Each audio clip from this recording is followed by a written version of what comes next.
Oh my God, it is Tuesday already. It feels like we just ended the last show. But welcome to In Black, LGBTQ plus. And tonight's topic, y'all, is a continuation from last week because we got deep with these questions. But just as a reminder, the topic is questions we ask ourselves, a open panel discussion part two. You have to go back and watch part one. It was a great show, but I'm sure part two is probably going to top that. Now, as usual, if you don't know me, I am your host. My name is Peirrce, or you can call me Peach. Either one is fine. And I need you to know that everything shared here are the thoughts and views of our panel, not necessarily of IME Inc.'s nonprofit. Okay. So sit back and relax. I hope you enjoy the show. Let's have this discussion in black. Please take a moment to share this live to all the groups. Text your friends, call them and say, hey, in black is on, and they're about to get started. But let me bring my panel on. This is going to be one for the books. I don't know. I feel it. I feel tonight is going to be a night. So let me bring on my panel. Hello, everyone. Hello. Are y'all ready for In Black tonight? Yeah. I'm always ready for in black. Oh God. So, if this is your first time watching In Black, I am sitting in what is known as the hot seat, and everyone else are on the panel, but we're doing things a little bit different tonight because we are each asking questions. Each panelist gets to be the host, okay? So, I Hello. have my question. Hey, Donna, I'm going to save my question for the end of this show. But the first host that I'm going to put up is Kalani with her question. You're a Nazi. I wasn't ready. Okay. All right. We'll go light for my first question. I want to know about relationships.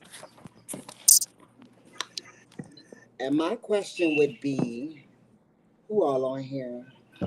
Mm, okay. I think everybody, is it safe to say everybody is masculine presenting except Pierce? Is that safe to say? Yes? Okay. So I'm going to ask all the masculine presenting people that are present.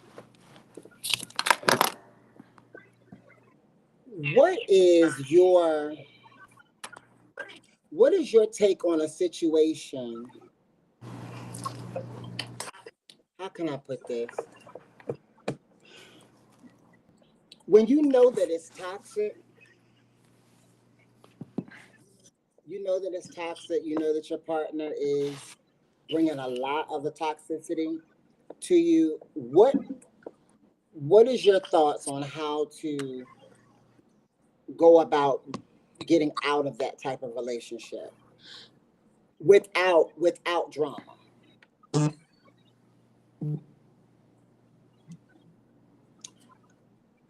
Let me hear from Vonda first. Oh my. So when you know you're in a toxic situation, Hmm. and how do you handle it? And how do you get out Okay, for me, without my drama, mental without is it being everything. That's right? number one. I am such a sweet person, but when it becomes to that, I haven't had many toxic relationships. I know how to speak my mind when I'm not happy. It may not all come out the right way, but communication is key. You know, you have to first, I always try to think to myself. I write a lot of notes. I put dates on things and make sure it's not me. I have a friend that I'll go to confide in. Only one.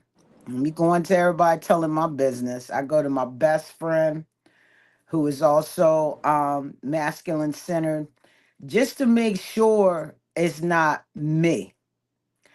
And then I come with, some receipts, dates, what was said, what was done.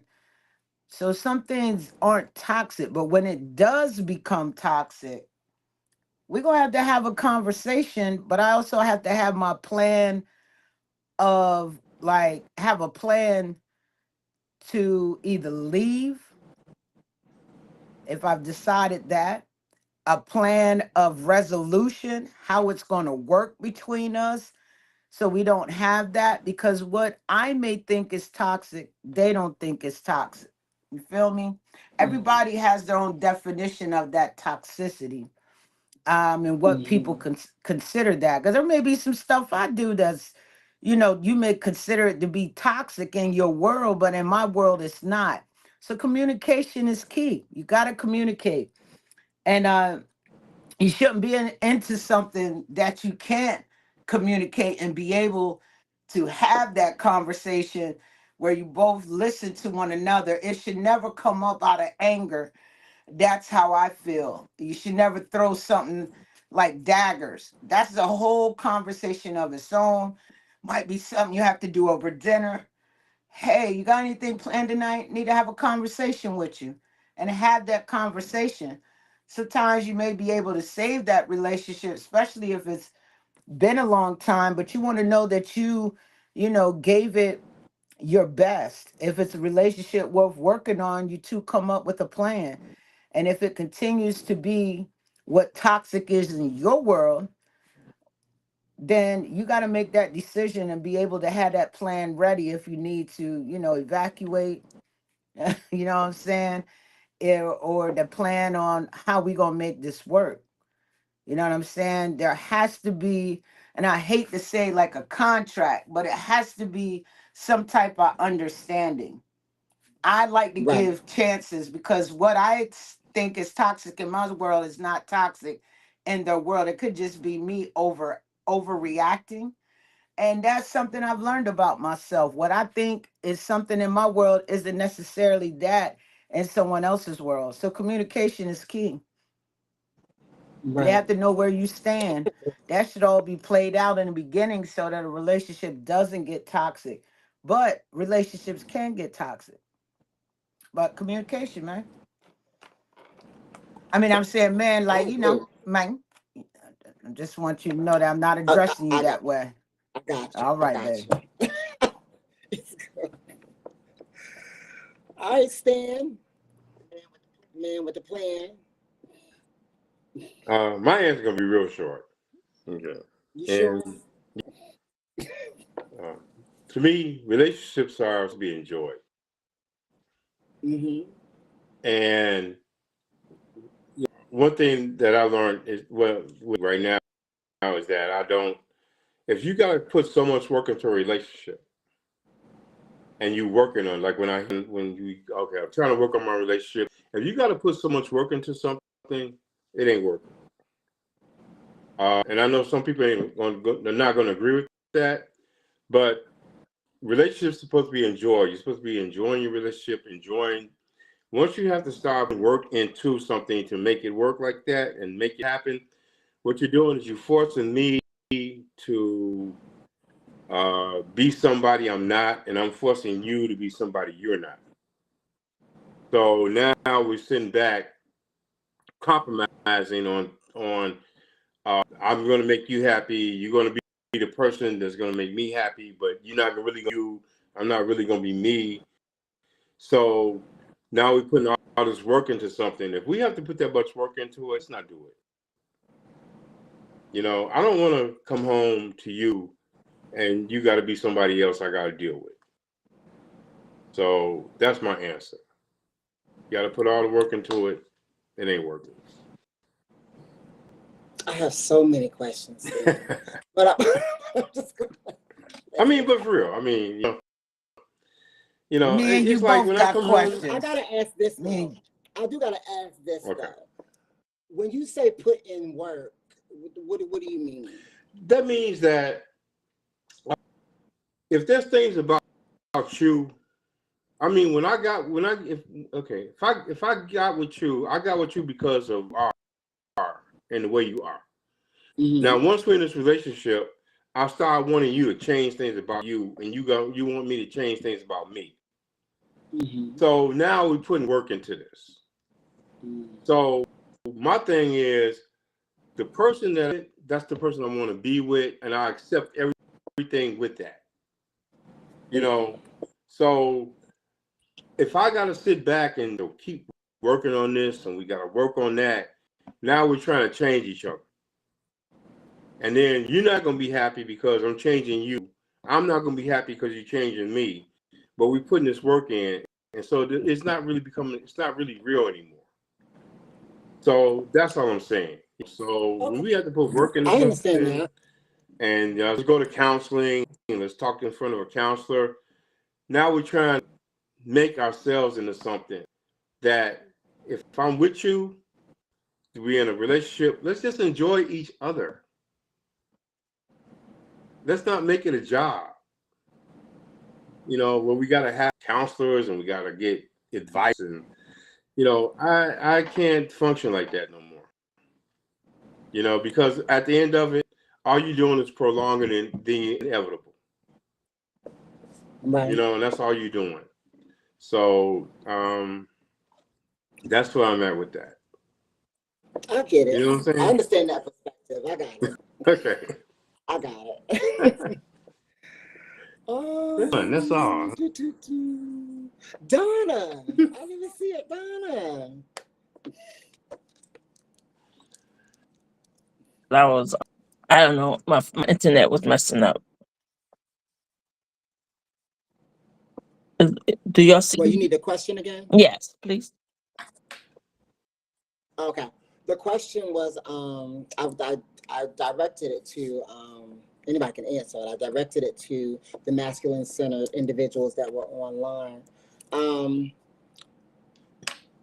what would be your advice or your opinion of leaving or exiting a toxic relationship that you know is toxic? You know it.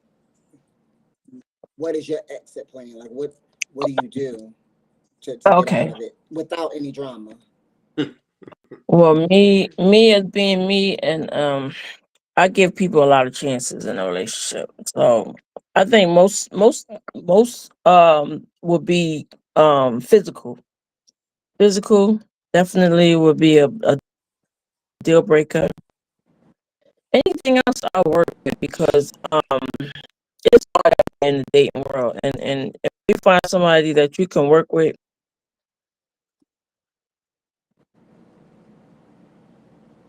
or the abusive part is not that'll make me go real quick. Anything else I can deal with. Right. I'm not. I don't. I'm the type I give chances to everybody that I've been with until I've been until I'm drained, until I'm tired and I can't deal with it no more. But yeah, the physical part, like hitting abuse, that's toxic to me. Anything else, I work with a person. I don't. So besides the physical, I didn't mean to cut you off, but besides the physical, you said that if it drained you, what would you consider as draining? Police being called all the time, abuse out in the street, um, making I don't like the attention being like that and out there in the public.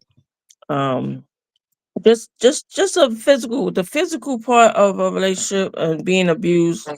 That Mm-hmm. part I don't deal with. Anything else I work with. Okay. So what would be your exit plan?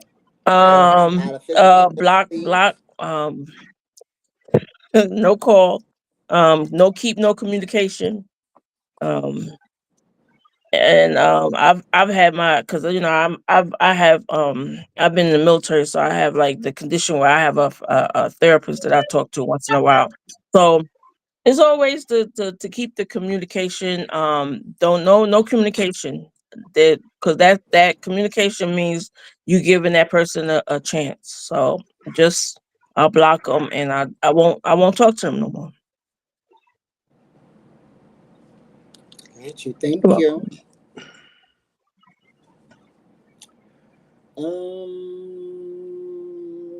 10.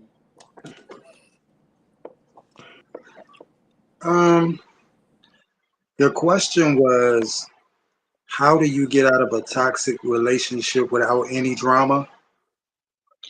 There is no such thing. There is I knew no you was coming with that. way to get out of a toxic relationship with no drama, because Tell us why. because the toxicity breeds drama. It needs drama to live. It needs drama to grow. You understand what I'm saying? Toxic people live off of drama. There is no way to break it off with a toxic person and they just be okay with it. There's no way all hell ain't gonna break loose, and there's no way that no games are gonna be played. That's the whole reality of dealing with toxic people. That's what they do. That's what they're made of. That's what they consist of. So there is no way, sweetheart, other than like moving or just completely just blocking them on everything that you have.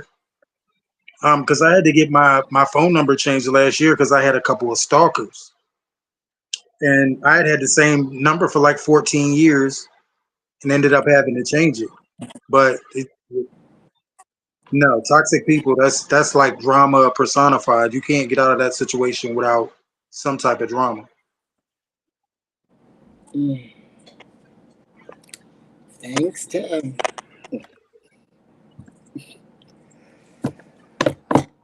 Andre. All right, so I didn't necessarily. Excuse me, Dr. Andre. Hey, I didn't actually hear the full question, but if it's with uh how Tim just worded it, I'm actually with Mm-hmm. Tim on that. I don't believe there is a non-dramatic way to get out of a toxic relationship. Now for me, I have an LTC and I do believe in using it. Um, but I've gotten to a point. I like the block and delete method, where I will block a person and delete them out my phone quick, just so that the communication lines are completely like dead to me. But if you pop up at my crib, then now you're crossing the line, and I ain't calling the popo. And if I do, it's going to be to come get your body. So, um, and I'm gonna tell you why. I don't have time for foolishness.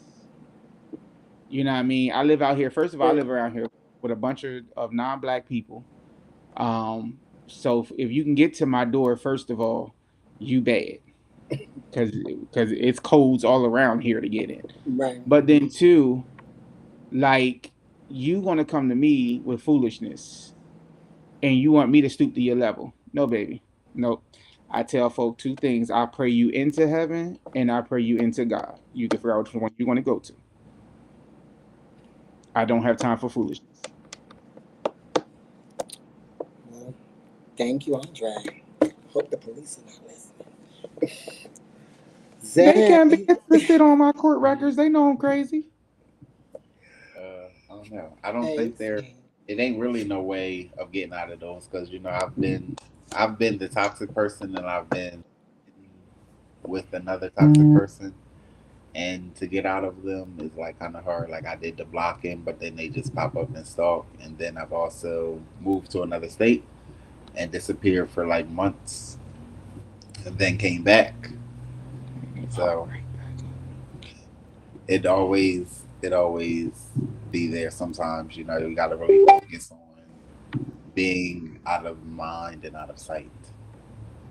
did I hear you right? You say you were a toxic person? Huh? Did I hear you right? Did you say you were one of the toxic people? I've been the toxic person, and I've been in a toxic relationship with somebody else toxic. Yeah,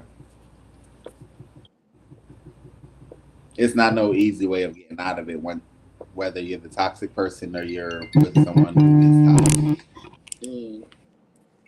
I feel like it's always going to be violence. You think it's always going to be violence? Yeah, So there's no way to get out without the no, extraness, the drama. right. Without it, no. Wow. Thanks, Zay. All right, I gotta hear the female perspective, the feminine perspective. Peirrce, come on, give me some light, girl. Give me something.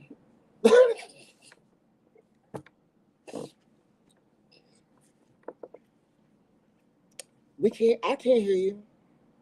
Up there we go. I can't.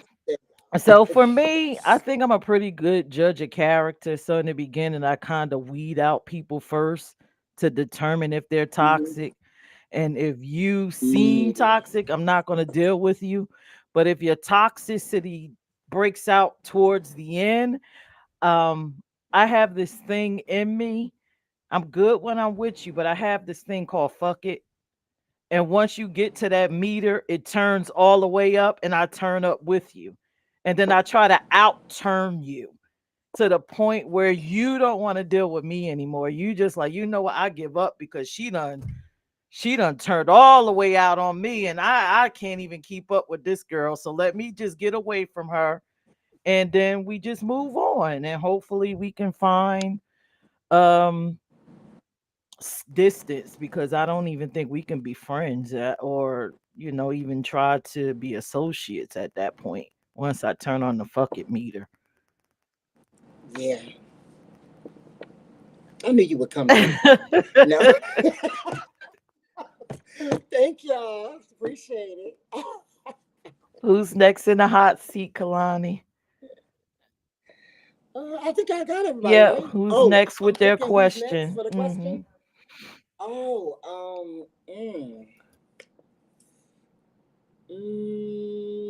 Tim.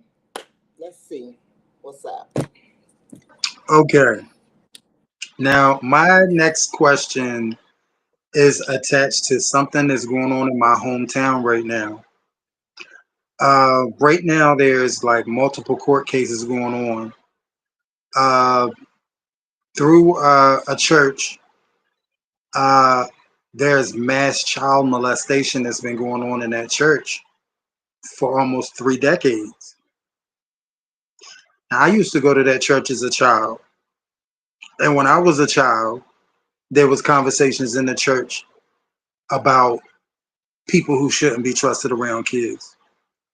Lo and behold, 30 years later, some of them same names that were mentioned around me as a child, these people are now being locked up and they have cases against them. They've been molesting these kids for 20 to 30 years. Cases are still popping out of the woodworks. What is it going to take for Black culture to stop hiding when children are molested?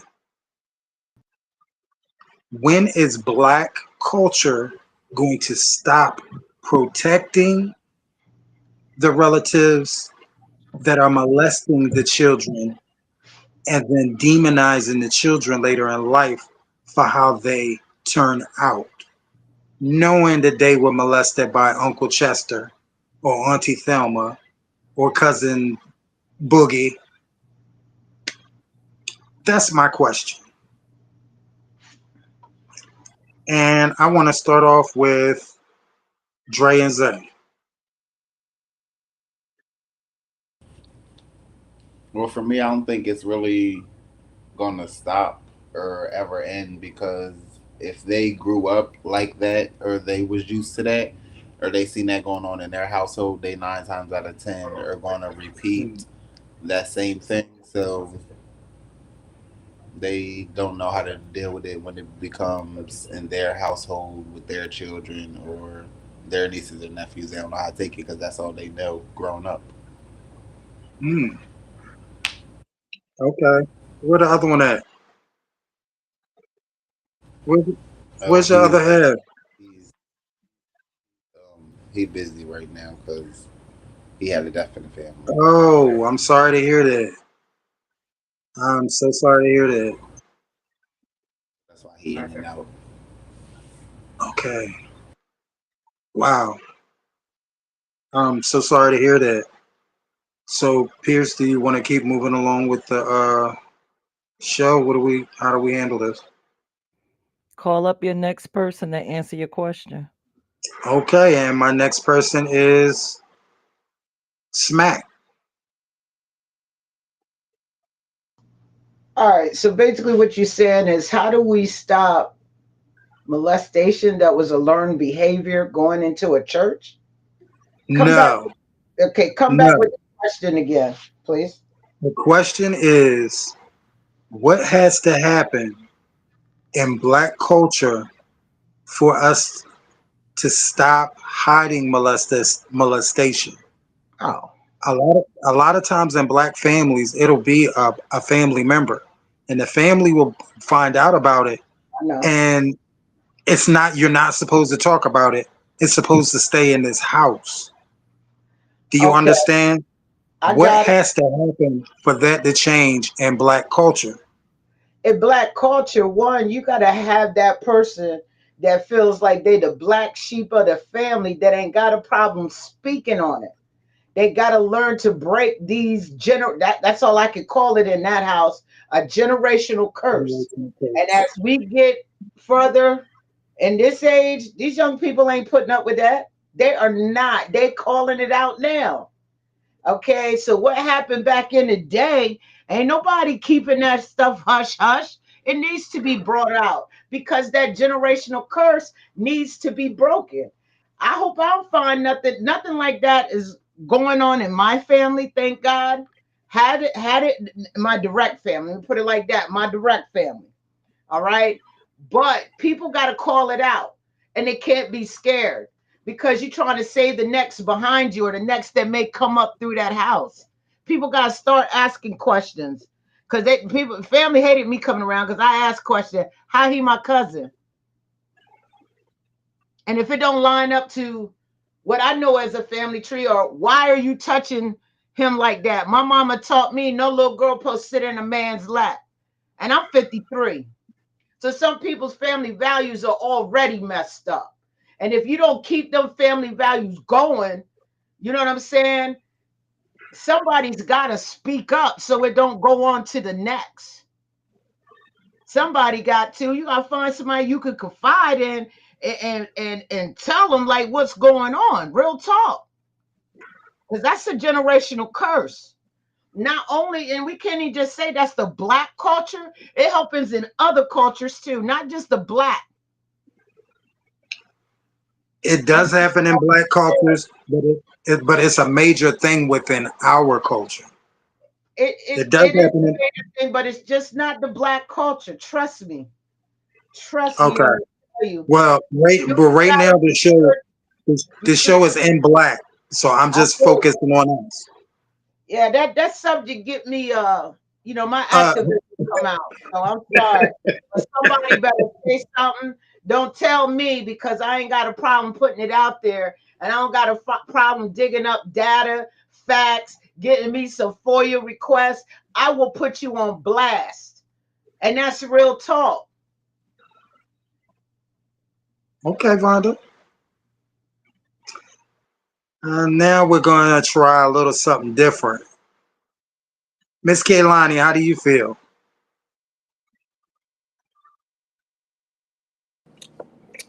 I'm with Smack on that. This generation is a little different from how I came up and how some of the rest of us came up. Where what's done in this house and what's said in this house, it stays here. This generation is speaking up about stuff that you didn't even know they was going to talk about. So I think it does take somebody that's willing to go against everybody and say, hey, this is what's going on. Because if you don't speak on it and you don't do, she says, break that generational curse, you're going to continue to keep going through it and going through it. It'll be the same type of spirit, same type of situation, just different faces. And somebody's got to say the buck stops here. So that's my thought on it. Okay. Next up, Mr. Stan.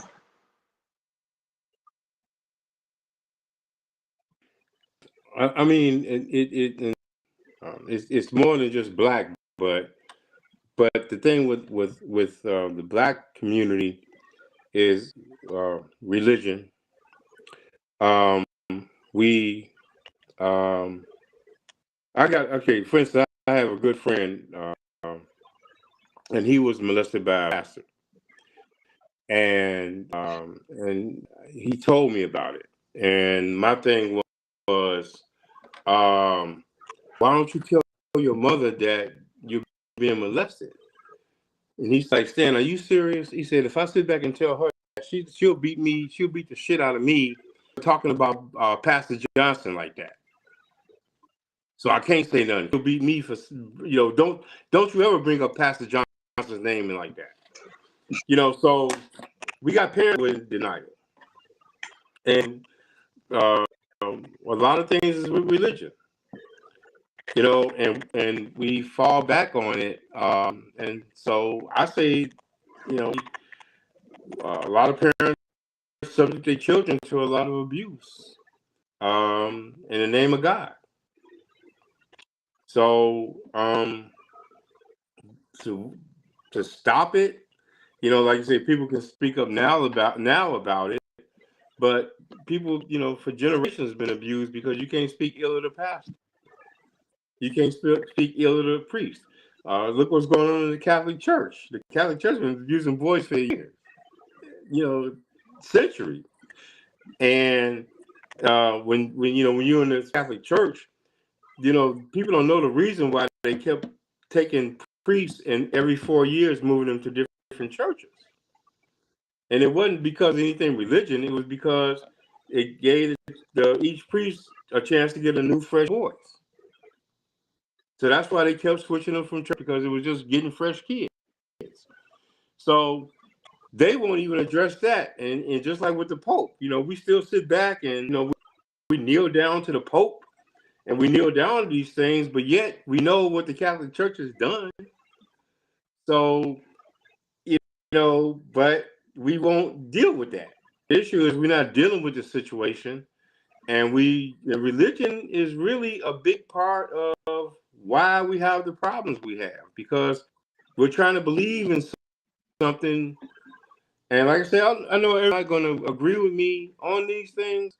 I try to be more of a realist about my life and things, but I can't sit back and just like, hey, I'm gonna leave it in God's hands to do it. I'm gonna leave this like this to do it. That's the thing with the black people. We sit back, and we have learned to sit back and deal with this because we don't look at solutions. We sit back and we dwell on our problems, and we not looking at the things. And so Some stuff like black this. people, not I mean, all. that's what I'm saying. I'm not saying everybody. And everything I say is not for everybody. It's just in general. But we have issues going on, like you said, with the abuse going on in the church. And I have a good friend of mine. Like I said, he was abused for a long time, and the pastor abused a lot of kids. But he couldn't go to his mother because the mother would sit back, and she would punish him for speaking ill of Pastor John. You don't talk ill of him like that. You need to get your mouth washed out with soap. That's because the mother But yet was y'all came to worshiping you the with this. pastor instead of God. Yeah.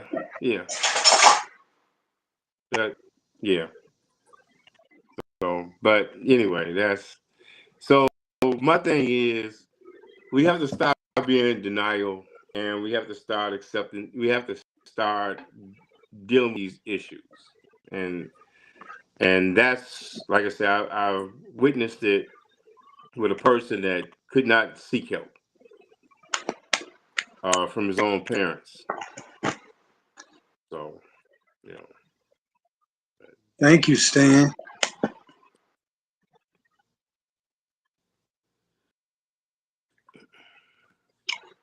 I guess we're gonna have to go to Peirrce.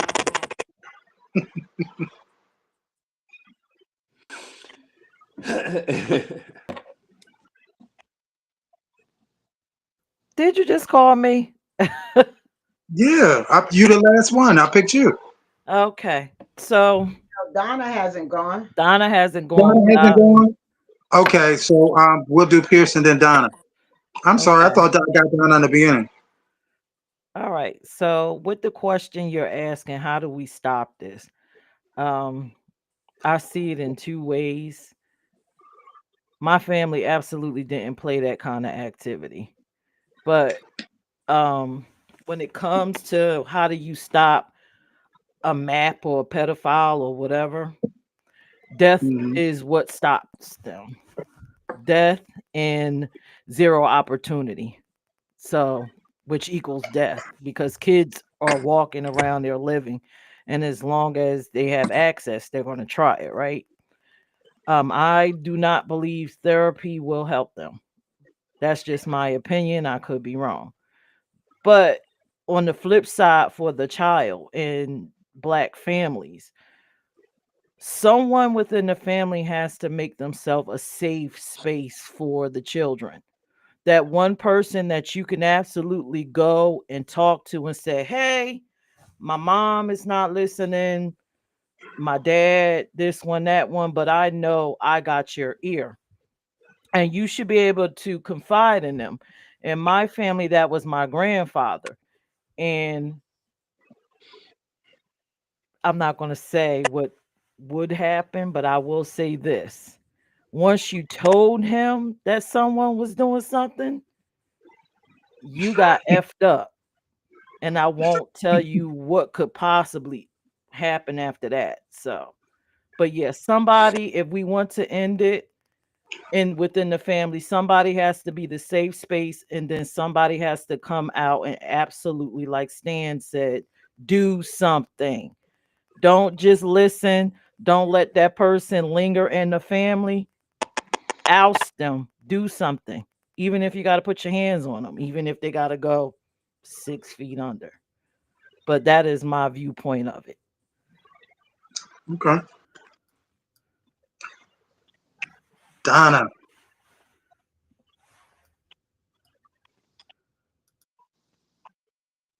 Hey. Okay, so for me, when it comes to the molestation in our community, it comes from mainly like power. People want power, so that part of doing that things like that to people gives people power. And I feel that it starts in the home. And with the black community, is a lot of single mothers. Is not a bit in our community. We know our family structure has been messed up for a while. So I really think it starts with the family, with the mother, the father. But there's fathers that molest their kids. There's even mothers that molest their kids. I think it's more of a power thing, also sickness, and I think it's also from maybe they had got molested back in when they was young or their childhood. But I think our laws should be stricter. So when a person get caught doing that, I think they should get something cut off. I really think the law should be stricter for just a molestation or being a pedophile or anything. Should be some stricter laws so this way they can, like, if they think that they can get away with that and it's okay, it's not. But it's a power thing and it's a sickness and it's I had somebody that I was dating at one point where her brother was molesting her for almost 5 years, her own family member, and her mother knew about it. So, and the mothers have to speak up for their kids. Can't keep your kids around everybody. You can't trust everybody. You gotta stop keeping your kids just because you want to go out party and you want to hang out and you want your child to be taken. You can't keep your kids around everybody. Everybody's not trustworthy around your kids. So that's another thing. You have to keep your kids safe. So I just think it just comes from people gotta speak up. People gotta speak up. People gotta say, hey, I'm not scared to speak up if I know this is happening in my home or even in the churches or whatever. People have to speak up. That's all I have to say about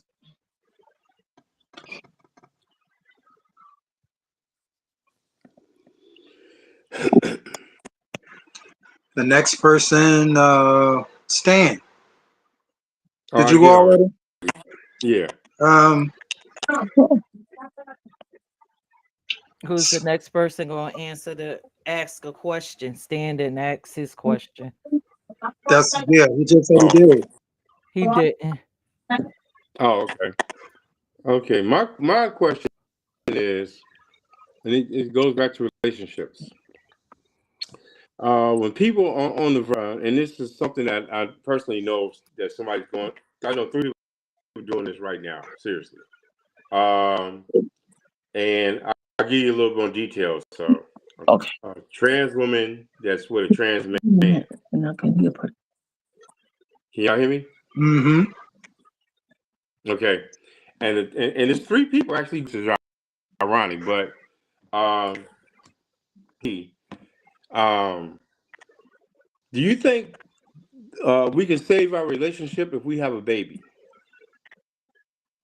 So that's my question. So do you think that you guys can save a relationship by bringing a child into the relationship? And I'll go with Tim. Well, it just so happens that I have seen this situation multiple times in Philadelphia.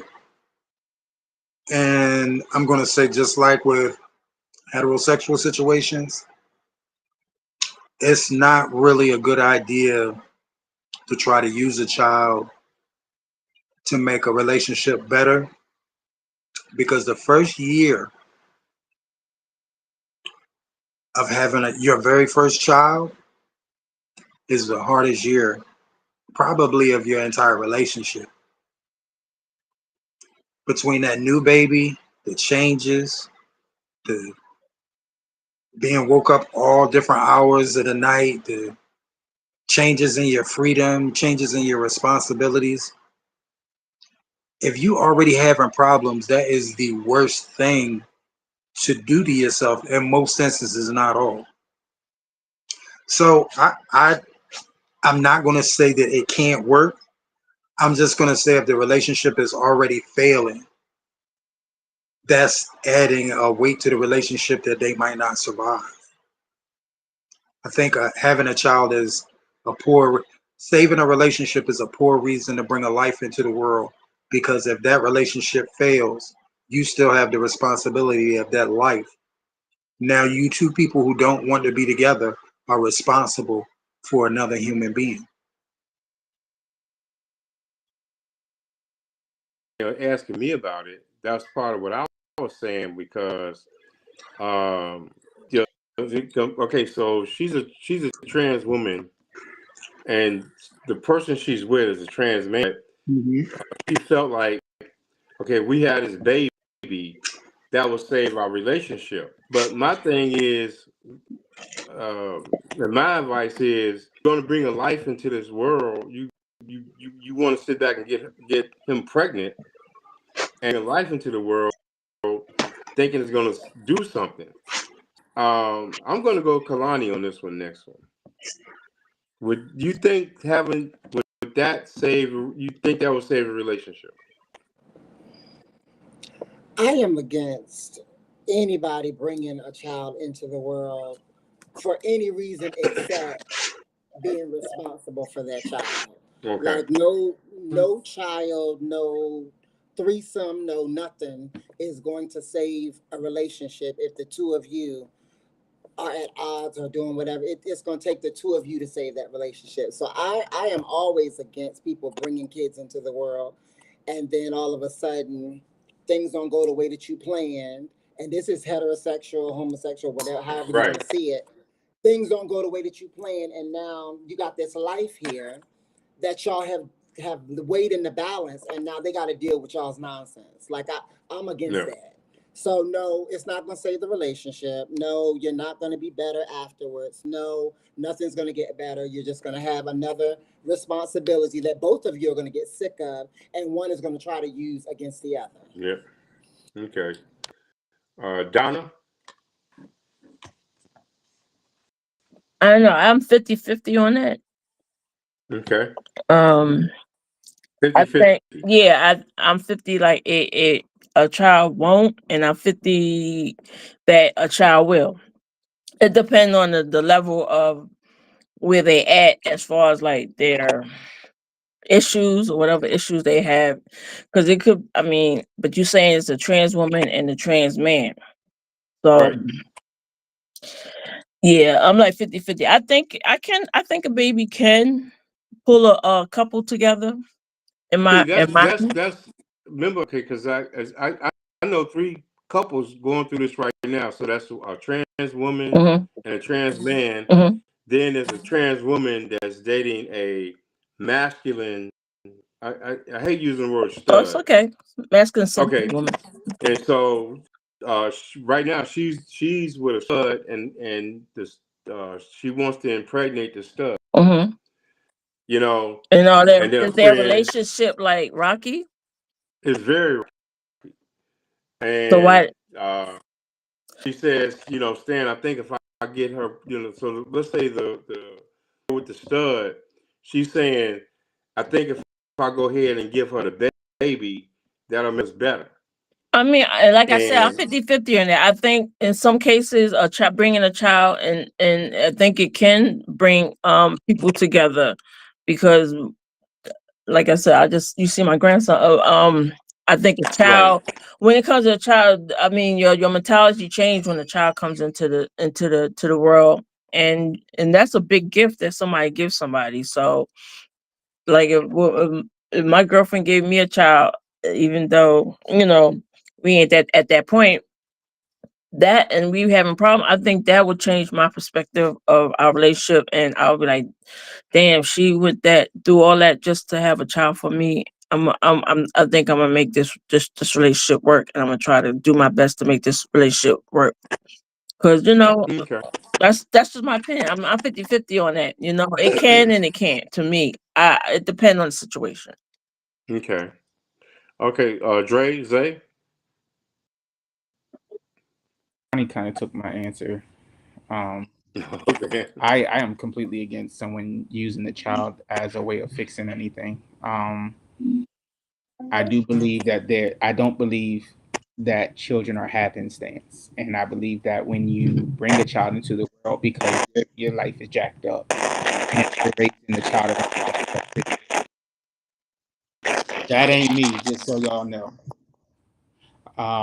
So for me, I believe that if whoever has that black screen, um, I believe if you're going to bring a child into the world, you're bringing a child into the world because A, you've prepared yourself for it, and B, you have made sure that you are ready to maintain that child's livelihood. So I don't believe to just bring a child into the world and think it's going to fix problems. The problems that were there before the child are going to be there during the pregnancy. It's going to be there after the pregnancy. It's going to be there during the raising of the child. And now we have a child who's raised in a home with people who really don't want to be around each other anyway, and you're causing more trauma to the child than you are to yourself. That's my opinion. Is that? I don't really think it's going to change the problems either. I think they're still going to always be there, and bringing that baby, I feel like it's going to make it worse. It's going to add more problems than what you already had there. But then on the other hand of it, I just don't think that you should do it. Period. Like, leave that child where it's at, because actually having that child is going to destroy your relationship more than where it was already at.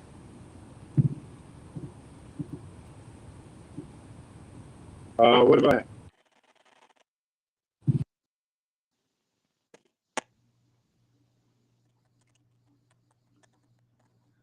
Can y'all hear me? All right. I can hear. I can Number hear you. one, number one, we already got enough kids coming into this world where, I mean, I'm just being real. Kalani, don't start. We already got enough kids coming into this world unloved, ain't got two parents in their life, only got one, and going through some traumatic stuff. Look around in your local neighborhoods. I'm just being real. This is how I look at things. And sometimes I don't split them into different communities because I'm pretty sure, Becky with the big booty thought that, the hustler over here was the right man for, her, but didn't know he had five others. You feel what I'm saying? And they could never get it together on what they are. And the same goes on in our community. You know what I mean? If I'm going to have a child with someone, we're going to be together. We're going to be in sync. We ain't going to have no issues because that innocent life that isn't here, it's not fair to them. Whoever is carrying the child got to go through them 9 months. If you've never been pregnant or been around somebody pregnant, I'm talking around them all the time. They go through some changes that would drive you crazy. You feel me? And I just totally feel that if we not on, our relationship isn't on point, we're not talking about having no kids. I'm sorry. My answer is going to be no. I do not agree. It's enough going on in our world and in our communities, bringing more traumatized kids that need love and not getting the love that they need. Okay. And Smack. I thought I just answered. Oh, Pierce, you. Oh my goodness. I kind of agree with everyone. Um, I grew up in a two-parent household with my grandparents. I didn't grow up with my mother and father, but I did have a lot of love. For our community, I believe we have an extra added responsibility to do the right thing, especially in the society that we are in. And I would imagine we would be under a fine microscope if we had a child, and they will be looking for every possible reason to try to take him, her, or they from us. So I think we should be stable financially. That's most important. You got to be able to finance whatever you're doing. I think we should be mentally ready. And I think before you have children, because even if you start out right, you may not end up being together. You should be responsible. You should have some type of family morals.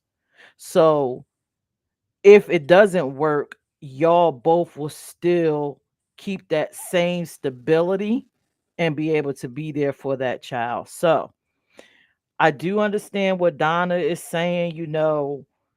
A child can make people mature, but if you don't have the basics, you're not going to grow up because what are you growing into? You don't know how to grow. You got to be a specific seed with all these things in it and then you grow. So I agree with everybody else on the panel. I think because we are in this community, you have to be level-headed and we have an extra responsibility to make sure everything works out right. So we got to start out right, and if it ends wrong, it still is right because we're both going to be there for the child. So that's my opinion. Okay. All right. So I guess the next thing was we throw the hot seat to Dre and Zay.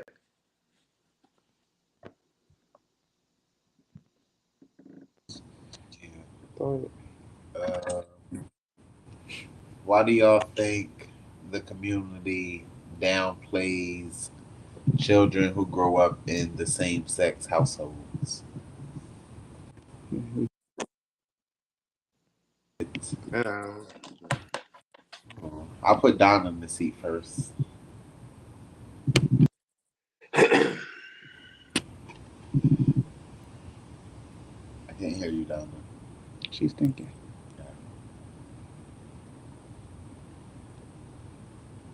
Oh, unmute yourself. You gotta unmute yourself. Hit the M.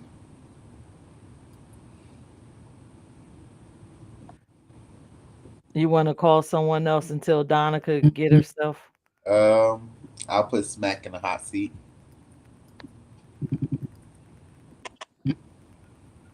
I don't know, y'all. I'm an activist. It all comes from education, man. I mean, and that come from, okay, your question was, why do people downplay a child that's in the same, coming out of a same sex household? That's because education.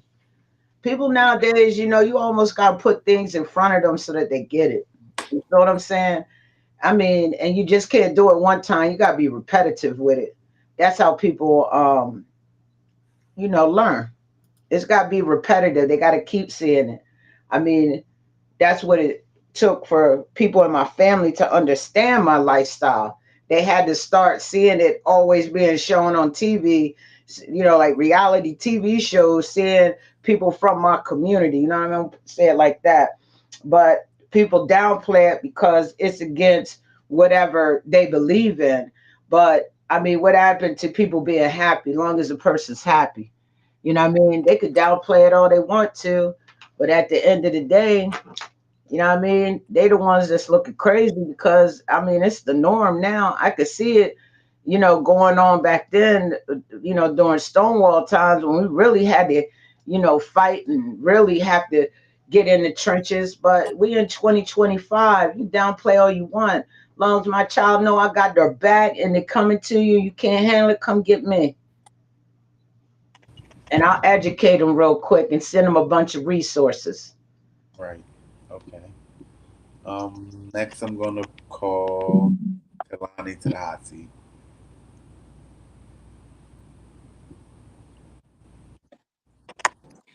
I'm gonna be honest. I'm gonna probably have to sit this one out because I don't think I've ever encountered a child that came from a same sex household, and I don't think I've ever heard anybody talk about it. So I'm gonna sit this one out. I'm learning right Okay. here. Tim. I've seen the effects that kids that have same parent households, the effects that that relationship has on them. A lot of them get teased. You know how nasty kids can be, and they develop like a little thing about it. But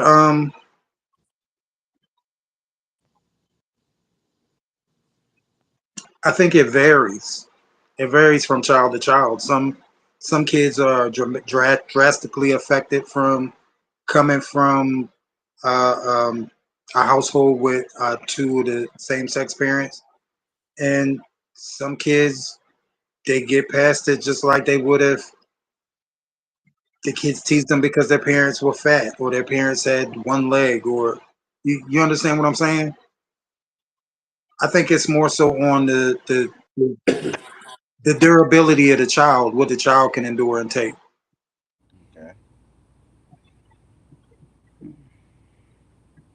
Um, Did I answer the question? yeah, you question. All right. Um, let's call Peirrce. All right. So the question I'm trying to so the question is why do Jim Pop hate on same sex couples having babies? Mm-hmm. Yes. Well, my opinion, first off, they're haters. They're fucking haters. Um that child might be more well-rounded than a child they may raise. Let's just put it out there. I know a couple families that are same sex that are raising children. My cousin and his husband raised a daughter. Fabulous child, fabulous, well-rounded nurse and chef. So the reasons why, hold on, let me put her on mute. The reasons why I believe people hate is because of religion, hearsay, and just the basic BS surrounding LGBTQ plus people. I do think, like Tim said, kids are cruel, but they're cruel about anything. So just Everything. raise your child to be Teflon. Put that Iron Man suit on them, send them to school, make them proud, like you do Black and Proud, LGBT family and proud, send them out there. But yeah, they're excuse me for the cussing, sorry, Vonda, but they're fucking haters. Get over it. Go to your nearest LGBTQ plus nonprofit, or go somewhere, get a class, learn better, do better, so you won't be a hater. That's my opinion. I like that answer. Stan. I agree with what Peirrce said. The people that I know, that same sex couples that are raising children, I'm very impressed with the children. Their children really display a whole lot more confidence. And the same sex couples I know raising children, those children always seem to be happy. The children seem to be confident, and so they're actually, and they're very real rounded. When I see they're happy kids, you know, and I haven't seen any negative negative things with the same sex couples I know raising kids. Um, that's They do a good job.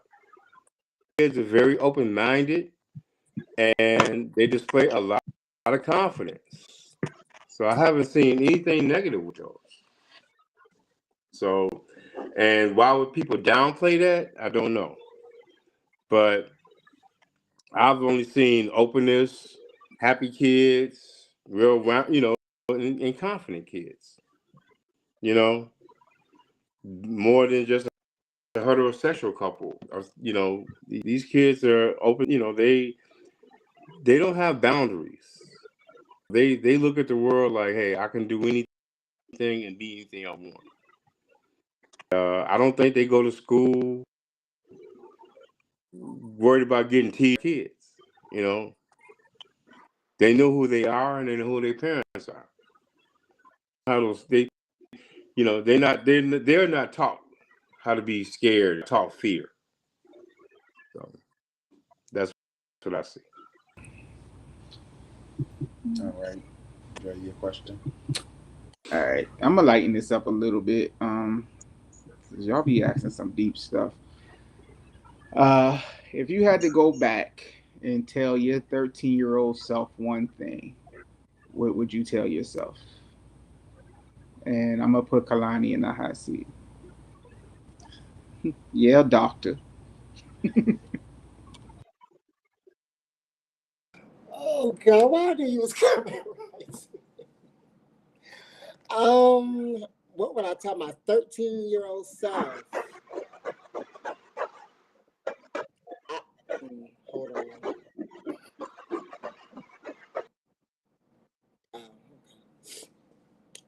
on. I would probably say, just stay the course. It's not going to happen as fast as you want it to happen, but it's going to happen. Just stay the course. Ooh, that And you're answer is enough. so. I would tell my 13-year-old self, you're enough. You don't have to be anything else. You're enough. So yeah, That was deep. I would say some other Yeah, that's stuff, what I want but to know. What's the other stuff? that's don't sleep with him. Oh. But yeah, y'all want to know who I slept with, don't you? Never mind. Bye. Smack. Why you cut your eyebrows off? You knew better. Why'd you do that? Don't shave off your eyebrows no more because you was too lazy to look up a current event. That's what I tell my 13-year-old self, man. I was Oh. I thought you was really talking to. I thought you was talking to somebody. I'm sitting here like, I'm saying, looking at all nah, the pictures, like, who didn't shave their eyebrows? Oh, okay. nah. Just, for real, that did happen at 13. I'll never forget that day. My mom was like, "Come back here," and I kept on getting on the school bus. Um, But to be honest, at 13, I wish I had taken some of the things my father and my grandfather and my grandmother and my mother that told me how life was for Black people. I really wish at 13 I was took a little bit more of that advice in. I feel like my activism has come out late, and a lot of my friends, I wasn't in my full Blackness. You feel, if y'all understand what I'm saying? You can have some um Black people who are white centered. That was me living in the hood. And that's probably why I wish I'd taken some of my lessons taught to me at 13 and really took them in. You know, I used to get bullied in the hood, but I wouldn't get that when I was hanging out with my, my Caucasian friends. You feel what I'm saying? So I just wish that I had learned that earlier, because I just feel like my advocacy just came out late. It came out late, like, about 18, 19. You feel me? And maybe some of those things that happened to me that traumatized me, you know what I mean? I had to get over those hurdles. So yeah, sort of like what Kalani say, stay the course. Okay. Um, hmm. Donna. Muted. Oh, okay. I keep getting muted. I don't know why I keep getting muted, and then I gotta keep going in and out. I can't even answer the question because I've been going in and out with this question because I was being muted. I don't know why I keep being muted, so I'm gonna have to pass on that one. Okay. Want me to ask the question to you again? Okay, you can, please. If you had to, if you could go back to tell your 13-year-old self one thing, what would it be? The 13-year-old self. Probably. I probably would have did a lot of things different as far as like in well, my 13-year, do you want me to answer it as me being 13 or me saying what I would have been 13 and What then do? advice would you give your 13-year-old self today? Just to keep going, don't let nobody stop you. Um, just be yourself, be your genuine self. Don't follow nobody, be a leader. Do better in school, get your education, get a career. Um, if you are in the life in the community, be yourself. Don't let nobody change you, and just be genuine to yourself. Love yourself, and just make sure that your family is there for you, and you just take care of yourself. Okay. All right. Who I didn't call yet? Um, let's go with Stan. What I would tell my 13-year-old self Yep. is uh, don't dwell on guilt, and don't dwell on guilt about following your instincts and some of your desires. And that's just part of your journey. So, bottom line is, I would tell my 13-year-old self the things that you did, things that you've done. There's no don't dwell guilt and feeling any kind of way about it, because that's just a journey as an adult, and that's just part of life's journey.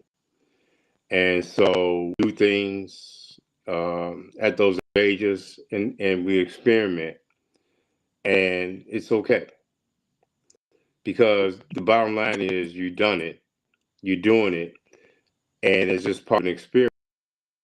So I would just tell my 13-year-old self is, hey, don't beat yourself up. Uh, Don't there's no guilt with it, but this is part of your experience and it's part of your journey.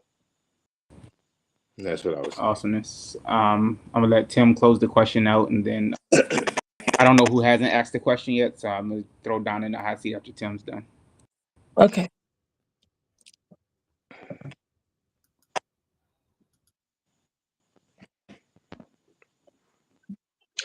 It would be not to spend 31 years in Philly. Move your ass somewhere else. No, but honestly, I think life would have been different for me if I had relocated to DC at 20 years old, as opposed to moving to Philly at 20 years old. And I wish I had. Sometimes I wish I had tried DC instead of Philly. So that's what I would actually tell my 13-year-old self.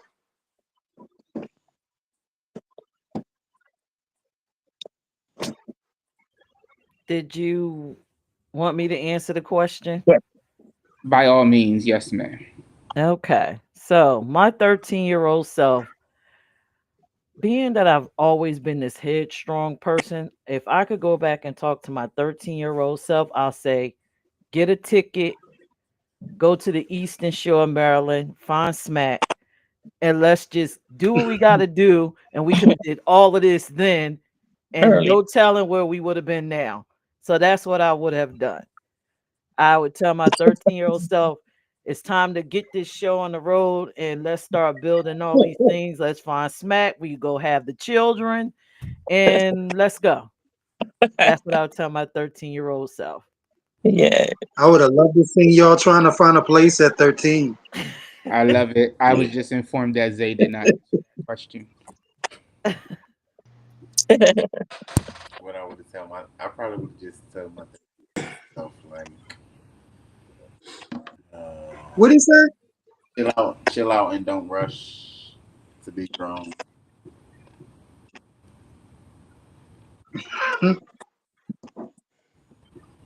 Okay. All right, Donna, you're in the hot seat. Your question. So mine's gonna be about relationships for everyone.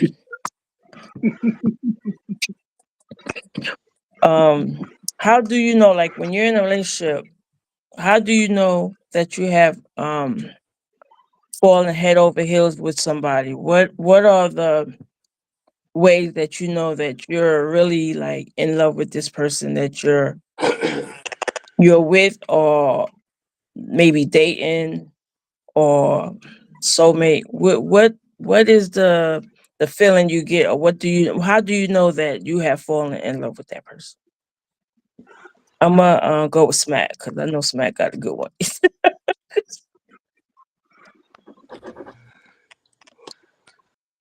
Well, when you know you in love, boy, they could ask you to do something and you running to get it done.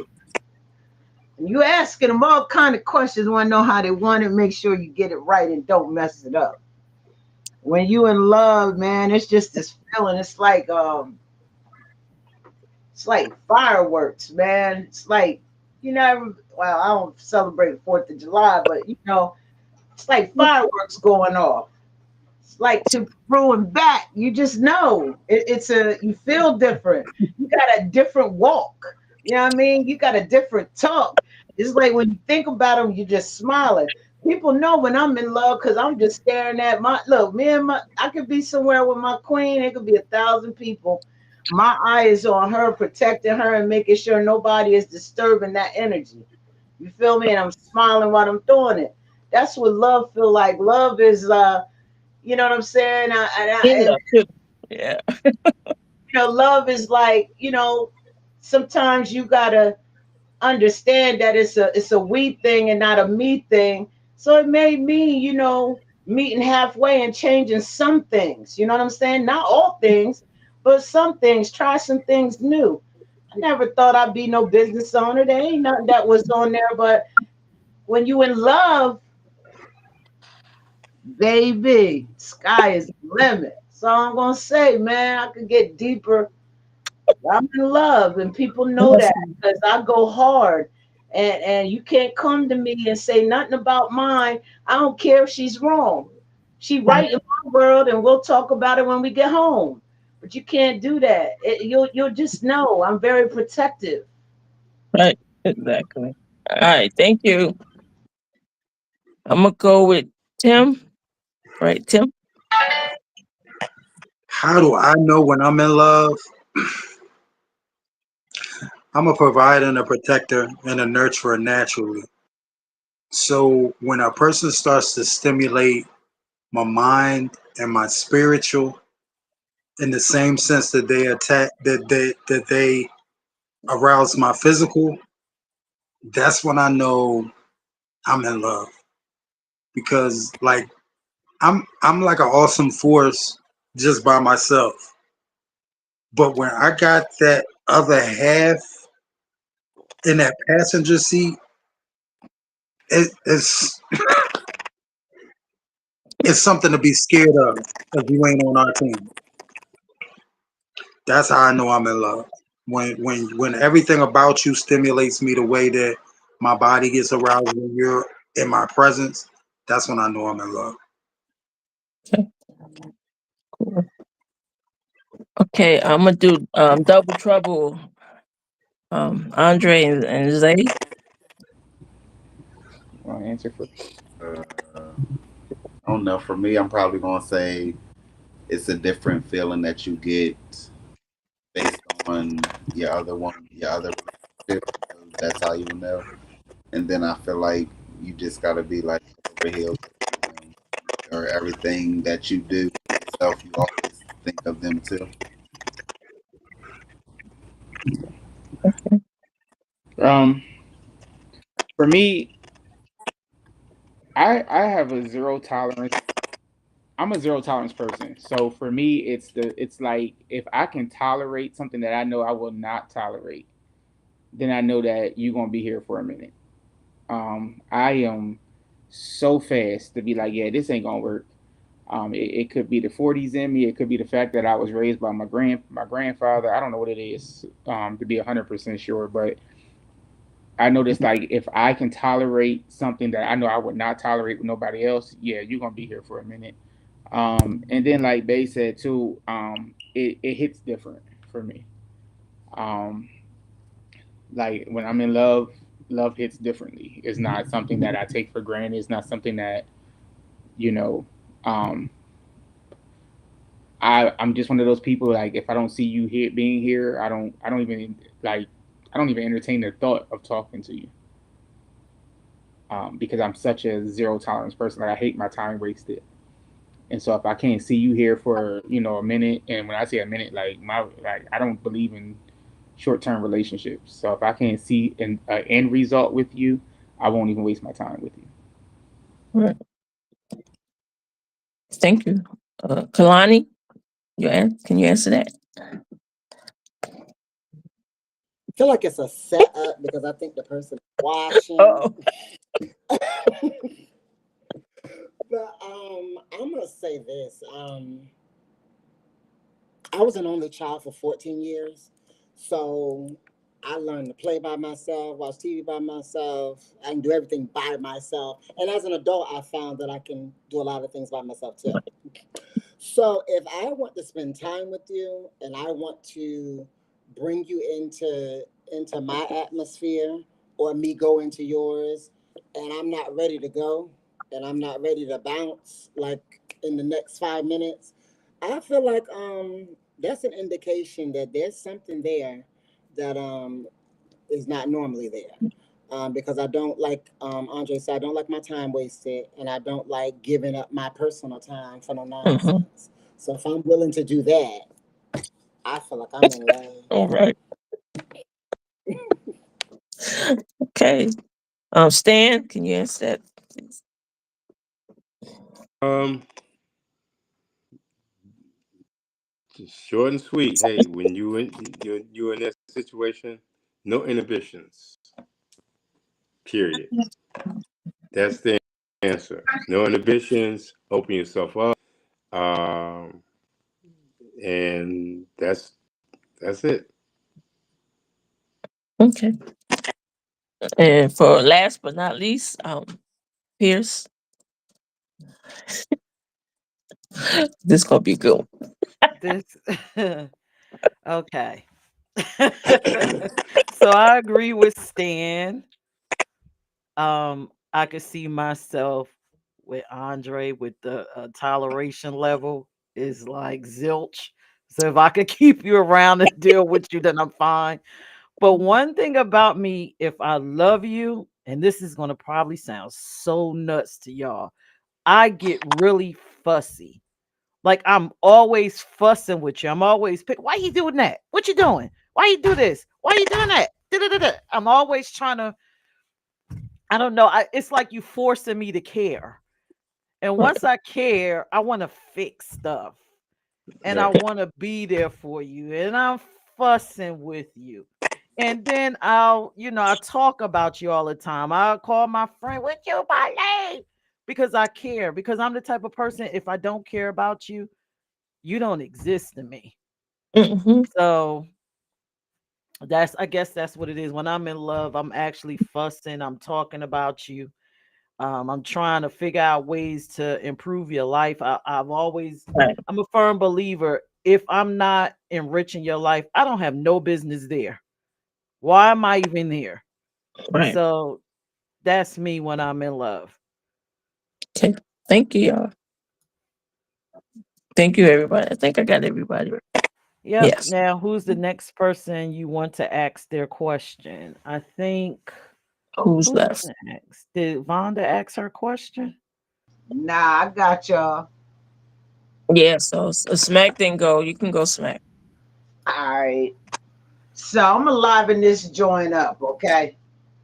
Because we've been talking about some real serious subjects, but I'm just curious. You on a boat, and we all together, all of us, right? All of us on this boat, and the boat shipwrecks. You only allowed to get three things off the boat. Because you're shipwrecked right now. We like Gilligan's three things for survival. And now you know what? I'm gonna give y'all four. What four things you taking off the boat? And I'm going to Stan first. You gonna get us right, Stan. We all there together. You get to choose the first four things.